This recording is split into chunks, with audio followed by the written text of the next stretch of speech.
ذرا سوچئے کہ آپ کے پاس بہت سارا پیسہ ہے، بڑی گاڑی ہے، بڑا گھر ہے،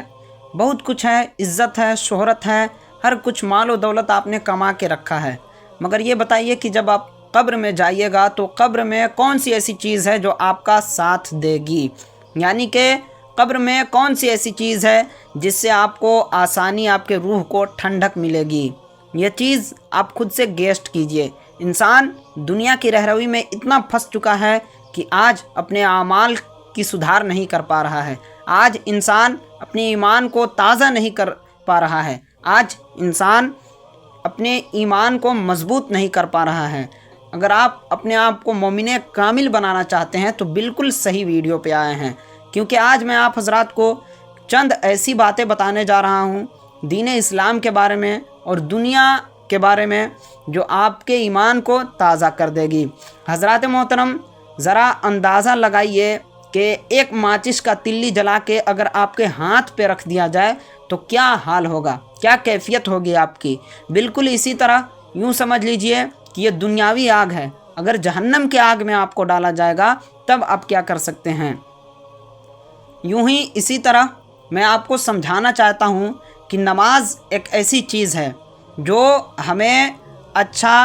اور سچا بناتی ہے۔ نماز ایک ایسی چیز ہے جو انسان کو نکھارتی ہے اور اچھے کاموں کے طرف رجوع کرنے کی توفیق دیتی ہے۔ نماز ایک ایسی چیز ہے جو انسان کے چہرے پہ نور کی جھلک لا دیتی ہے۔ حضرات محترم، یوں تو بہت سارے لوگ ہیں جو نماز پڑھتے ہیں اور بہت سارے ایسے لوگ ہیں جو نماز نہیں پڑھتے ہیں، تو جو حضرات نماز نہیں پڑھتے ہیں وہ حضرات انشاءاللہ اس ویڈیو کو دیکھ کر نماز پڑھنا شروع کر دیں گے، اور جو حضرات نماز پڑھا کرتے ہیں اگر ان کی نماز میں کچھ غلطیاں ہوگی تو انشاءاللہ میں امید کروں گا کہ اس ویڈیو کو دیکھنے کے بعد آپ اپنی غلطیوں کو ضرور سدھار کر لیں گے۔ حضرات محترم، آج میں آپ کو نماز کی اہمیت اور فضیلت بتانے جا رہا ہوں کہ نماز کی کیا اہمیت ہے اسلام میں اور نماز کی کیا فضیلت ہے اسلام میں۔ اس بات سے آپ اندازہ لگا سکتے ہیں کہ نماز کی فضیلت کیا ہو سکتی ہے اور اہمیت کیا ہو سکتی ہے کہ حضور صلی اللہ علیہ وآلہ وسلم اللہ تبارک و تعالیٰ کے جو سب سے محبوب ہیں، جنہیں مالک مختار بنا کے اللہ تبارک و تعالیٰ نے اس دنیا میں بھیجا، جن کے صدقے میں پوری دنیا بنائی گئی، حضرات محترم اس نبی کا آخری فرمان ہے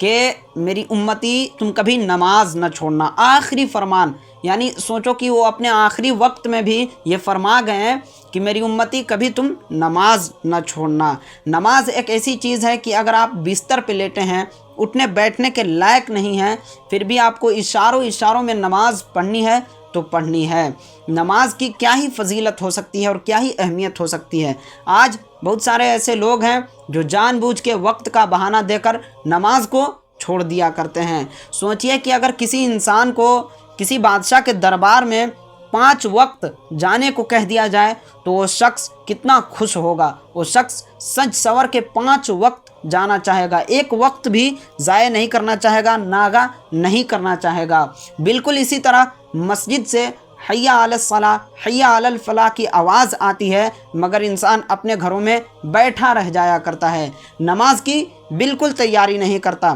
کہنے کا مقصد یہ ہے دوستوں کہ ضروری یہ نہیں ہے کہ انسان صرف مسجد میں ہی جا کر نماز پڑھے، اگر آپ کے پاس وقت نہیں ہے تو آپ جہاں ہے وہیں نماز ادا کر سکتے ہیں۔ جیسے کہ قرآن کریم کا فرمان ہے ان اللہ علی کل شیء قدیر، یعنی اللہ تبارک و تعالیٰ ہر جگہ موجود ہے۔ آپ جہاں سے اللہ تبارک و تعالیٰ کو پکارو گے اللہ تبارک و تعالیٰ آپ کو سماعت کرے گا۔ تو کہنے کا مراد یہ ہے کہ ہمیں نماز کسی بھی حالت میں نہیں چھوڑنی چاہیے، ورنہ نماز اگر ہم چھوڑتے ہیں تو سوچئے کہ جب میدان محشر میں کھڑا کیا جائے گا ہمیں اور سوالات و جوابات ہوں گے، حساب و کتاب ہوگا، تو اس میں سب سے پہلے جو سوال آئے گا، جو سب سے پہلا سوال ہوگا وہ یہ ہوگا کہ کیا تم نے دنیا میں رہ کے نماز پڑھا ہے یا نہیں۔ تو ذرا آپ سوچئے کہ آپ اگر پہلے سوال میں چوک گئے، پہلے سوال کا جواب اگر آپ نے نہ دے پایا